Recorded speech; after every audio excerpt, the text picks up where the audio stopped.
நம்ம ஊருக்குள்ள 46 வருஷமா பஜ்ஜி போண்டான்னு போட்டே கலக்கல பேர் வாங்கி வச்சிருக்காங்க இந்த கடைக்காரங்க. வாங்க அப்படி என்னதான் இருக்குன்னு போய் பாத்துருவோம். எந்நேரமும் கூட்டம் இருந்துட்டே இருக்குங்க. எங்கேனா நம்ம முருகாலயா தியேட்டருக்கு நேர ஆப்போசிட்ல தான் இருக்கு. இங்க ஃபேமஸே முட்டை போண்டா மசால் போண்டா தான். என் வீட்டுக்காரருக்கு பிடிச்ச முட்டை போண்டாவை அவர் எடுத்தோன்னே டேஸ்ட் பார்த்துட்டாரு. சூப்பரா இருக்கு, சுட சுட சாப்பிட்டா வேற லெவல் அப்படின்னு சொல்லிட்டாரு. நான் வந்து மசால் போண்டா சாப்பிட்டேன், ரொம்பவே நல்லா இருந்துச்சு.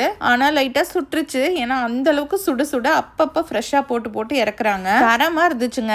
இந்த சட்னி பொடி இந்த மாதிரிலாம் எந்த ஐட்டமும் இல்லை. ஆனா கூட்டம் அப்படி மொய்க்குது. காலையில 8 மணிலேருந்து நைட்டு 8:30 வரைக்கும் இந்த கடை ஓப்பன்லயே தாங்க இருக்கு. பஜ்ஜி போண்டா வடைன்னு எல்லா விதமான ஐட்டம்ஸும் இருக்கு. ஆனா காலையில உளுந்து வடையிலேருந்து தான் ஸ்டார்ட் பண்றாங்க. டீ காஃபின்னு எல்லாத்தையுமே வந்து குடிக்கிறதுக்கு ஆள் இருந்துட்டே இருக்காங்கங்க. PK மாரிமுத்து டீ ஸ்டால் முட்டை போண்டா விலைய ரீசெண்டா தான் ஏத்துனதா சொன்னாங்க. இங்க நீங்க ஆல்ரெடி சாப்பிட்டு இருந்தீங்கன்னா கண்டிப்பா எப்படி இருந்துச்சுன்னு கீழே கமெண்ட் பண்ணுங்க. இல்லைன்னா கண்டிப்பா போய் சாப்பிட்டு பாருங்க. டாடா.